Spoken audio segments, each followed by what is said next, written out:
حضرت اسما بنت یزید رضی اللہ تعالیٰ عنہ روایت کرتی ہیں، نبی پاک صلی اللہ علیہ وسلم نے ارشاد فرمایا، لا یحل الکاذب الا فی ثلاث، فرمایا جھوٹ بولنا حلال نہیں ہے، جائز نہیں ہے کسی آدمی کے لیے مگر تین مقامات پہ اس کی اجازت ہے۔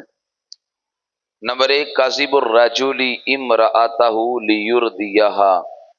آدمی اپنی عورت سے جھوٹ بولے اس کو راضی کرنے کے لیے تو اس کی اجازت ہے،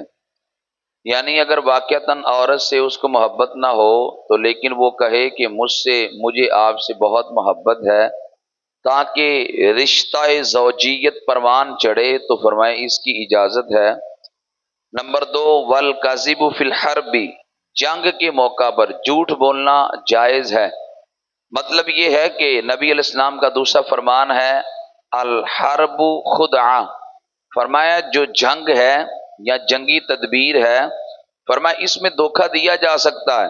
نبی پاک صلی اللہ علیہ وسلم مثال اشارہ فرماتے ہم اس رستے سے جنگ میں جائیں گے لیکن آپ دوسرے رستے سے جنگ میں جاتے تاکہ دشمن کو زیر کیا جا سکے، اس کی طاقت کو توڑا جا سکے۔ نمبر تین، والکاذب لیصلح بین الناس، فرمایا دو لوگوں کے درمیان صلح کروانے کے لیے جھوٹ بولنا بھی جائز ہے کہ آپ دو بندوں کی آپس میں عداوت ہو تو ایک کے پاس جا کے کہیں وہ آپ سے بڑی محبت کرتا ہے، وہ آپ کا بڑے اچھے لفظوں میں ذکر کر رہا تھا، وہ کہتا تھا یار وہ بڑا اچھا آدمی ہے، حالانکہ اس نے تو بات نہیں کی، پھر پہلے والے کے پاس جا کر اسے یہ کہے کہ یار فلانا بندہ آپ کا ذکر بڑا اچھا کرتا تھا، وہ کہتا تھا وہ بڑا اچھا آدمی ہے، وہ بڑا نیک سیرت آدمی ہے، بڑا خوش اخلاق آدمی ہے، حالانکہ اس نے کوئی ایسی بات نہیں کی۔ تو دو بندوں کو ملانے کے لیے اگر آپ خلاف واقع بات بھی کرتے ہیں، مقصد آپ کا ٹھیک ہے، نیت آپ کی ٹھیک ہے، میں دو بندوں کو ملا رہا ہوں تو میرے آقا علیہ السلام فرماتے ہیں اس کی بھی اجازت ہے۔ اور اگلی حدیث پاک ابو داؤد شریف کی ہے، حضرت عائشہ صدیقہ رضی اللہ تعالیٰ عنہ فرماتی ہیں نبی پاک صلی اللہ علیہ وسلم نے ارشاد فرمایا، لا یکون لمسلم ان یہجر مسلما فوق ثلاثہ، فرمایا کہ کسی مسلمان کے لیے یہ مناسب نہیں ہے کہ وہ کسی مسلمان کو 3 دن سے زیادہ چھوڑ دے، مطلب 3 دن سے زیادہ ناراض نہ رہے، مطلب یہ ہے کہ ناراض تو 1 دن بھی نہیں رہنا لیکن اس کی حد 3 دن ہے، 3 دن سے زیادہ کسی مسلمان سے ناراض نہ رہے،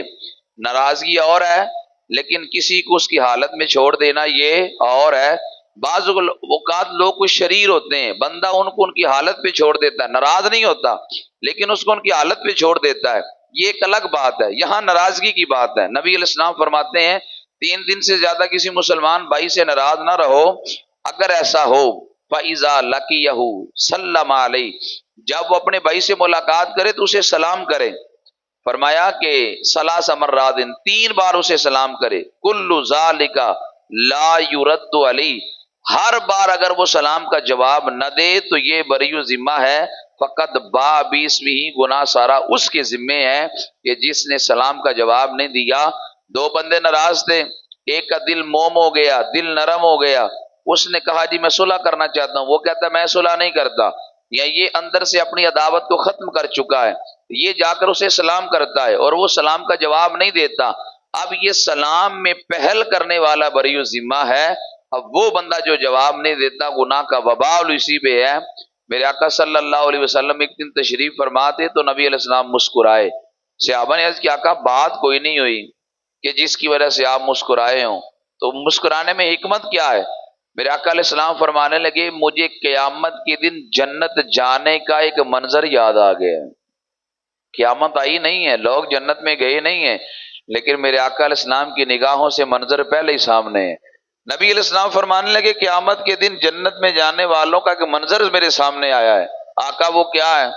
نبی علیہ السلام فرمانے لگے 2 بندے اللہ کی بارگاہ میں آئیں گے، ایک ظالم ہوگا ایک مظلوم ہوگا، وہ گھٹنوں کے بل بیٹھے گا مظلوم، کہے گا یا اللہ یہ بندہ دنیا میں اس نے مجھ پہ ظلم کیا تھا، مجھے اس سے انصاف دلواؤ۔ اچانک اس مظلوم کی نظر سامنے ایک محل پہ پڑے گی، مظلوم کہے گا یا اللہ یہ نبیوں کا محل ہے، اللہ فرمائے گا نہیں، یا اللہ یہ ولیوں کا محل ہے، اللہ فرمائے گا نہیں، یا اللہ یہ محل کس کا ہے؟ جنت کا، اتنا عالی شان، اتنا خوبصورت، اتنا دلکش محل یہ کس کا ہے؟ اللہ فرمائے گا تیرا بھی ہو سکتا ہے۔ یا اللہ اس کی قیمت کیا ہے، کیا میں اس کی قیمت دے سکتا ہوں؟ اللہ فرمائے گا ہاں تو بھی اس کی قیمت دے سکتا ہے۔ یا اللہ اس کی قیمت کیا ہے؟ اللہ فرمائے گا اس کی قیمت یہ ہے کہ تم اگر اپنے مسلمان بھائی کو معاف کر دے تو یہی اس کی قیمت ہے۔ اپنے مسلمان بھائی کو معاف کر، جنت کا مال تیرا ہے۔ وہ کہا یا اللہ میں سب کچھ معاف کرتا ہوں اس کو، یہ جنت کا مال مجھے دے دو۔ جب وہ اپنے مسلمان بھائی کو معاف کرے گا تو اللہ اسے جنت کا مال دے گا، وہ جنت کی جانب جانے لگے گا۔ تو چونکہ مظلوم نے تو اس ظالم کو معاف کر دیا تھا، جب مظلوم نے معاف کر دیا اور مظلوم جنت میں جا رہا ہوگا، اللہ ظالم کو کہے گا کہ تجھے اس نے معاف کر دیا ہے، جب میں بھی معاف کرتا ہوں تو بھی جنت کے اس محل میں چلا جا۔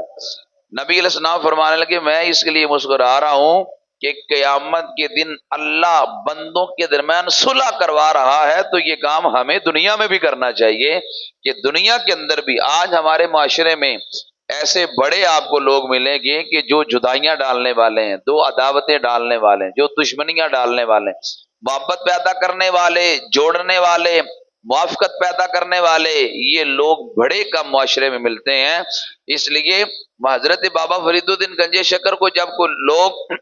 کینچی تحفے میں دیتے تو آپ نہ لیتے، سوئی دیتے تو آپ لے لیتے، تو آپ فرما کرتے تھے فقیروں کا کام توڑنا نہیں ہے، فقیروں کا کام لوگوں کو جوڑنا ہے، اور آپ میں اگر اتنی طاقت نہ ہو کہ آپ کسی کو جوڑ سکے تو کم از کم کسی کو توڑنے کی بھی کوشش نہ کریں۔ اگر آپ کسی کے راستے میں پھول نہیں بچھا سکتے، خدا را کانٹے بچھانے کی بھی کوشش نہ کریں۔ آپ کسی کو سکون نہیں نہ دے سکتے تو کوئی بات نہیں، کم از کم تکلیف بھی اس کو نہ دیں۔ اگر یہ مزاج ہم اپنا بنا لیں تو معاشرے میں امن پیدا ہو جائے گا، معاشرے میں سکون پیدا ہو جائے گا، معاشرے میں خوشحالی پیدا ہوگی، معاشرہ پر امن قرار پائے گا۔ اگر ہر بندہ اپنے وجود کو بے ضرر کر لے، میرے آقا صلی اللہ علیہ وسلم کی تعلیمات پہ عمل کرے تو زندگی میں انقلاب آئے گا۔ اللہ نبی علیہ الصلوۃ والسلام کی فرامین پہ ہم سب کو عمل کی توفیق عطا فرمائے۔